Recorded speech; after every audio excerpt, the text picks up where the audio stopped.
우리에게 주시는 하나님의 말씀은 열왕기하 6장 14절에서 19절의 말씀입니다. 하나님의 말씀 열왕기하 6장 14절에서 19절의 말씀을 제가 봉독하겠습니다.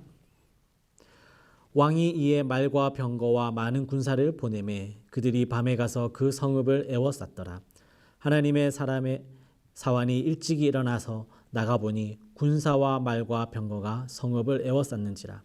그의 사환이 엘리사에게 말하되 내 주여 우리가 어찌하리이까 하니 대답하되 두려워하지 말라. 우리와 함께한 자가 그들과 함께한 자보다 많으니라 하고 기도하여 이르되 여호와여 원하건대 그의 눈을 열어서 보게 하옵소서 하니 여호와께서 그 청년의 눈을 여심해 그가 보니 불말과 불병거가 산에 가득하여 엘리사를 둘렀더라. 아람 사람이 엘리사에게 내려오매 엘리사가 여호와께 기도하여 이르되 원하건대 저 무리의 눈을 어둡게 하옵소서 하매 엘리사의 말대로 그들의 눈을 어둡게 하신지라. 엘리사가 그들에게 이르되 이는 그 길이 아니요 이는 그 성읍도 아니니 나를 따라오라. 내가 너희를 인도하여 너희가 찾는 사람에게로 나아가리라 하고 그들을 인도하여 사마리아에 이르니라. 아멘. 오늘은 열왕기하 6장 14절에서 19절의 말씀을 살펴보면서 하나님께서 우리에게 주시는 은혜를 나누어 보고자 합니다. 오늘 말씀이 우리에게 주시는 메시지는 믿음은 불확실한 상황에서 더욱 견고해진다. 믿음은 불확실한 상황에서 더욱 견고해진다는 것입니다. 이 열왕기하 5장까지는 대개 엘리사의 개인적인 성격의 사역을 기록하고 있다면 이제 6장부터는 본격적으로 국제 정치에서 중추적인 역할을 하는 엘리사의 사역을 기록하고 있습니다. 오늘 우리가 살펴보고 있는 본문도 이스라엘과 아람의 배경을 이스라엘과 아람의 갈등을 그 배경으로 삼고 있습니다. 그 내용은 이렇습니다. 아람은 호시탐탐 이스라엘을 넘보면서 이스라엘 지역 여기저기에 진을 쳤습니다. 그럴 때마다 엘리사는 아람 왕의 의도를 파악해서 이스라엘 왕에게 해당 지역을 방비하도록 도움을 주었고 아람은 매번 실패하게 되었습니다. 아람 왕은 자신의 계획이 이렇게 매번 실패로 돌아가는 것을 보면서 그의 신복들을 의심하기 시작했습니다. 그러자 그의 신하 중 한 사람이 이스라엘에는 엘리사라는 선지자가 있어서 왕의 생각을 다 알고 이스라엘 왕에게 미리 알려줘서 이렇게 된 것이다 라고 말해줍니다. 그러자 아람 왕은 이제 많은 군대를 보내서 엘리사가 머물고 있는 성읍을 에워싸게 됩니다. 오늘 본문은 이런 상황 속에서 엘리사와 그의 사환의 믿음을 비교해서 보여주고 있습니다. 오늘 말씀 16절에 엘리사의 사환은 아람 왕의 군사와 말과 병거가 성읍을 에워싼 것을 보고서는 이제 우리가 어찌하리까 라고 탄식합니다. 저는 이 탄식이 객관적으로는 정상적인 탄식이라고 생각합니다. 왜 그렇습니까? 눈에 보이는 그 모든 상황은 충분히 절망적이었기 때문입니다. 하지만 이 믿음의 눈으로 볼 때는 참으로 어리석은 탄식이라고 생각합니다. 왜 그렇습니까? 눈에 보이는 상황만으로 모든 결론을 예단했기 때문입니다. 여러분, 이 믿음이라는 것은 확실한 것을 요구하면 요구할수록 더욱 불안해집니다. 무슨 말인가? 이런 뜻입니다. 엘리사의 사환이 왜 눈에 보이는 상황을 보면서 절망했습니까? 확실한 것들만 보았기 때문입니다. 지금 아람 왕의 군대의 규모, 병력, 화력, 전술 등등 그 모든 것들은 눈에 보이는 확실한 것들입니다. 하나하나 한번 좀 살펴볼게요. 아람 왕이 엘리사가 어디에 있는지 알아보라고 명령하자 단번에 알아냈습니다. 정보력이 엄청나죠. 그리고 엘리사가 머물고 있는 성읍을 포위합니다. 그만큼 많은 군대를 동원한 것이죠. 또 성읍을 하룻밤 만에 포위했습니다. 그만큼 기습과 급습이 탁월한 전술을 썼던 것이죠. 또 아람 왕의 군대는 그런 기습이 먹힐 정도로 잘 훈련되고 또 충성스러웠습니다. 기세가 대단했던 거죠. 이 모든 것들은 다 한눈에 파악되는 눈에 보이는 것들입니다.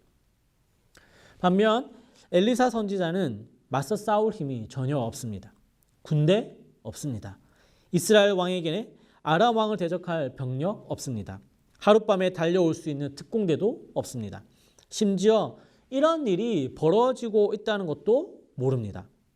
확실함을 요구하면 요구할수록 더욱 절망적입니다. 그래서 엘리사의 사환은 어쩌면 좋겠냐고 단식하며 절망했던 것입니다. 그런데 여러분, 이 믿음은 확실한 것을 요구하면 요구할수록 불안해지지만 불확실한 것을 요구하면 더욱 견고해지고 굳건해집니다. 바로 엘리사의 믿음이 그러하죠. 엘리사는 불안해하는 그의 사환에게 우리와 함께한 자가 그들과 함께한 자보다 많다라고 말하면서 그 사환의 눈을 열어서 불말과 불병거가 엘리사 주변을 가득 에워싸고 있는 것을 보게 해 줍니다. 여러분, 불말, 불병거 이런 거 확실한 것입니까? 아니면 불확실한 것입니까? 믿음이 없어 영적으로 한없이 어두운 눈에는 그처럼 불확실한 것이 없습니다. 그러나 믿음이 있는 자는 그런 불확실한 것을 요구할 때 더욱 믿음이 견고해지고 단단해지는 것이죠. 오늘 본문 속에서 우리에게 믿음이 없는 사람은 확실한 것을 요구하며 이 눈이 어두워져 불안해하고, 믿음이 있는 사람은 불확실한 것을 요구하면서 눈이 밝아져 평안을 누린다는 하늘의 신령한 비밀을 우리에게 들려주고 있습니다. 이제 말씀을 묵상하면서 이 아브라함을 떠올려 보았습니다. 하나님이 아브라함에게 나타나셔서 너의 고향과 친척과 아버지의 집을 떠나 내가 내게 보여줄 땅으로 가라라고 말씀하셨습니다. 이때 하나님이 내가 내게 보여줄 땅이라는 이 불확실한 말이 아닌 확실한 지명과 목적지를 말씀하셨다면 아브라함 믿음으로 길을 떠날 수 있었을까요? 만약에 하나님께서 아브라함에게 가나안 땅으로 가야 한다, 그렇게 말씀하셨다면 아브라함 정말 순종할 수 있었을까요? 아마 이렇지 않았을까요? 하나님, 가나안 땅에는 이미 사람들이 정착해서 살고 있습니다. 그들과 전쟁을 치르라는 말씀이십니까? 저에게는 가나안 땅을 다 정복할 군대가 없습니다. 설령 집에서 기르고 훈련한 사람들이 조금 있기는 하지만 그들에게 전술을 훈련시킬 시간도 필요하고 그들에게 무기를 사줄 돈도 이렇게 필요하고요. 충분한 돈이 있다 한들 가서 구입하려면 시간이 필요하고요.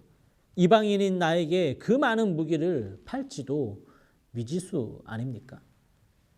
이렇게 얼마나 많은 핑계와 안 될 이유가 많았겠습니까? 그런데 하나님은 내가 내게 보여줄 땅이라는 아주 불확실한 것을 아브라함에게 요구했고, 아브라함은 그 불확실한 것을 요구받고 믿음으로 순종했습니다. 믿음은 불확실할 때 더욱 견고해지기 때문입니다. 또 여러분, 여리고 정복 사건 한번 생각해 보십시오. 하나님이 여리고 성을 정복하는데 매일 성 한 바퀴 돌고 일곱째 날에는 7바퀴를 돌라는 상당히 불확실한 전쟁을 명령하셨습니다. 그런데 만약 확실한 전쟁을 명령하셨다면 어땠을까요? 12지파 가운데 전쟁에 나갈 수 있는 군사는 이러이러하고 칼과 창과 방패는 이만큼 보유하고 있고 무기를 추가로 구매할 수 있는 곳은 어디에 있으며 그 구입에 필요한 돈은 이렇게 마련해야 하고 부족한 부분은 이스라엘이 직접 만들어야 하는데 그럴 때에는 이런 재료가 필요하고 또 그 재료는 또 어디서 구입해야 하며 그 재료를 살 돈은 또 어디서 마련해야 하는지, 전략은 어떻게 짜야 하고 매복은 어디에 얼마만큼의 병력을 해야 하는지, 언제 어디서부터 어떤 신호에 맞춰서 공격을 시작하고 누가 선봉에 설지를 하나하나 일일이 확실하게 말씀해 주셨다면 그 전쟁은 불안함 없이 승리할 수 있었을까요? 제가 이렇게 말하는데도 무슨 말을 했는지 하도 복잡해서 한 번에 이 전쟁에 대한 그림이 그려지지 않죠. 여러분, 제가 지금 한 말 기억하십니까? 대충은 이해하시겠죠. 하지만 하나하나 상세하게 정확하게 기억하지는 못하실 겁니다. 그래서 이 모든 것들을 다시금 하나하나 되짚어 보기 시작하면 그때부터는요, 불안해지기 시작합니다. 이 모든 것들을 언제 다 준비하고 이 모든 사람들이 전쟁을 어떻게 치를지 다 이해했을까? 그것도 의문이 들고요. 모든 사람이 주어진 역할을 과연 충실하게 해낼 수 있을까? 그런 의구심도 들기 마련입니다. 확실하면 확실할수록 불안하기 마련이라는 거죠. 그런데 하루에 한 바퀴 돌고 마지막 날에는 7바퀴 돌라는 이 말씀은 상당히 불확실한 전략이고 전술이지만 누구나 쉽게 따라하고 순종할 수 있는 말씀입니다. 이 정도는 충분히 할 수 있다는 생각에 믿음이 생기기 마련인 거죠. 여러분, 예수님이 우리의 죄를 위해서 십자가에 달려 죽으셨다. 그것을 믿기만 하면 구원을 받는다. 이것보다 더 불확실한 구원론이 어디에 있습니까? 오히려 우리가 구원받기 위해서 이러면 더 좋지 않습니까? 이웃을 1,000번 돕고 헌금은 매년 100만 원 이상 해야 하고 전도는 일평생 10명 이상 해야 구원을 받는다. 그러면 우리가 받은 구원이 확실하다라는 것을 의심하지 않고 믿을 수 있죠. 그런데 여러분, 한번 생각해 보십시오. 다른 사람, 이웃을 999번 돕고 마지막 이제 1000번을 채우려고 그 한 번을 더 도우려고 가는 길에 불의의 교통사고를 당해서 안타깝게도 죽었다면 그 사람 구원 받을 수 있나요? 없나요? 한 번 모자란 것이니까 그래도 구원 받을 수 없다. 한 번이 부족하니까 안 된다. 이렇게 얘기하시겠습니까? 아니면 그 한 번을 채우려고 가는 길에 이렇게 되었으니 정상 참작을 해줘서 구원받게 해주자. 이렇게 하시겠습니까? 이게 확실하게 따지면 따질수록 더 불안하지 않습니까? 해줘야 되는지 말아야 되는지. 그렇게 따지면 998번 한 사람은 또 통일한 잣대로 되다 보면 어떻게 되는 겁니까? 지금이야 사회에서 돈이 도는 규모가 워낙 크다 보니 100만 원을 1년에 헌금하는 건 크게 어렵지 않을 줄 믿습니다. 하지만 30년 전에, 50년 전에, 100년 전에 매년 100만 원을 어떻게 헌금할 수 있었겠습니까? 그러면 이 예전과 100년 전과 지금의 이 돈의 그 규모가 다르니 옛날 사람들은 좀 더 적게 해줘야 된다. 이렇게 말하고 싶습니까? 그리고 앞으로 시간이 지나면 지나갈수록 이 물가가 상승하고 하다 보니 100만 원은 너무 작다. 이제 1000만 원으로 올리자. 이렇게 말하면 여러분 용납하시겠습니까? 확실하면 확실할수록 더 헷갈리고 불안하다는 거죠. 일평생 10명을 전도했는데 그 중에 한 명이 나중에 배교했다면 그러면 전도한 사람을 10명으로 인정해 줘야 됩니까? 아니면 9명으로 깎아야 합니까? 구원은 받을 수 있는 겁니까? 받을 수 없는 것입니까? 구원에 대해서 무언가 확실하면 확실할수록 우리는 더욱더 불안하기 마련입니다. 그러나 오직 예수 그리스도를 믿는 믿음으로 말미암아 구원받는다. 이 말은 어찌 보면 한없이 불확실한 구원론이지만 그럴수록 이보다 더 확실한 구원론은 없다라는 것을 우리는 알게 됩니다. 이게 하나님 나라의 신비인 것이죠. 사랑하는 여러분, 우리는 엘리사와 같이 불확실한 상황 속에서 더욱 믿음을 가지고 평안 가운데 거하고 있습니까? 아니면 그의 사환처럼 확실한 상황 속에서 믿음이 없어 불안한 기색이 역력합니까? 하나님은 우리에게 되게 불확실한 상황과 대답을 해 주십니다. 왜냐하면 그 불확실함을 믿음으로 채우기를 원하시기 때문입니다. 그 불확실함을 또 기도로 채우기를 원하시기 때문입니다. 오늘 엘리사가 하나님 앞에 나와 기도함으로 그의 사환이 불말과 병거의 구원을 볼 수 있었던 것처럼 우리에게도 그런 은혜가 있기를 축복합니다.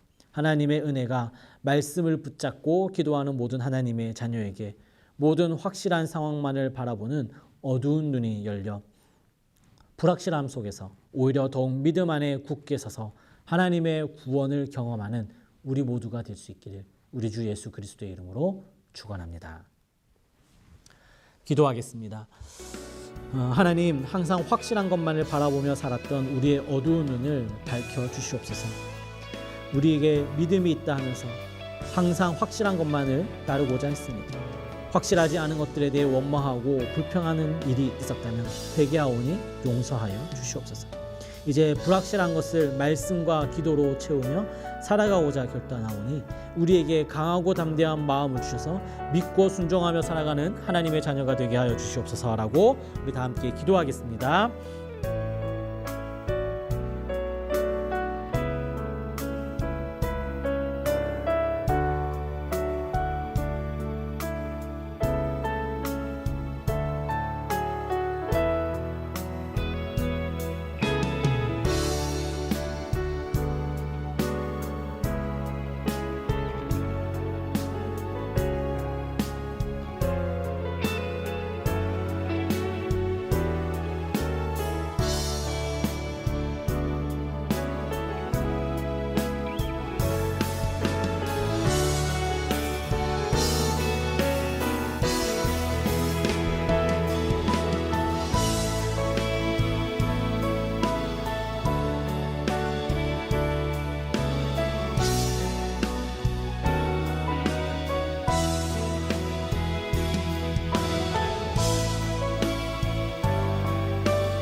다시 한번 기도하겠습니다.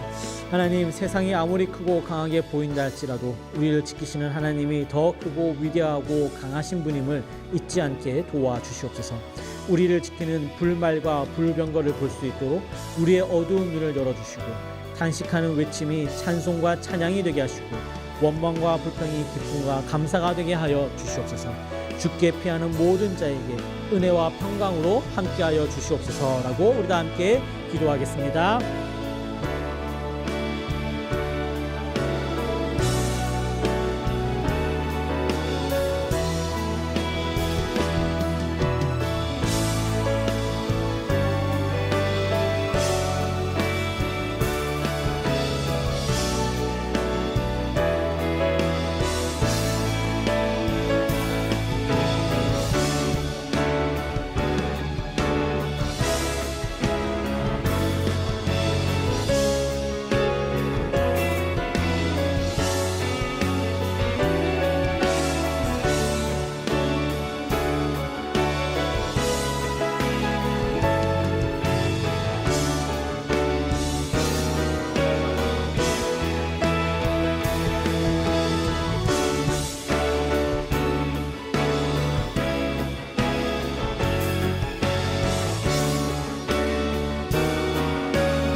마지막으로 지역사회를 위해서 기도하겠습니다. 우리 교회가 서 있는 안양과 그 인근 지역에 하나님의 은혜가 있게 하여 주시옵소서.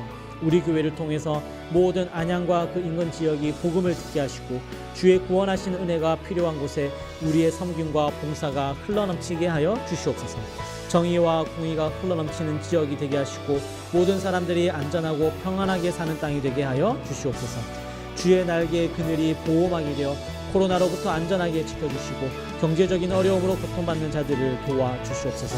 모든 어린아이와 학생들, 청년들이 각자의 자리에서 장성한 나무로 자라나는 은혜가 있게 허락하여 주시옵소서라고 우리 다 함께 지역사회 위해서 한 번 더 기도하겠습니다.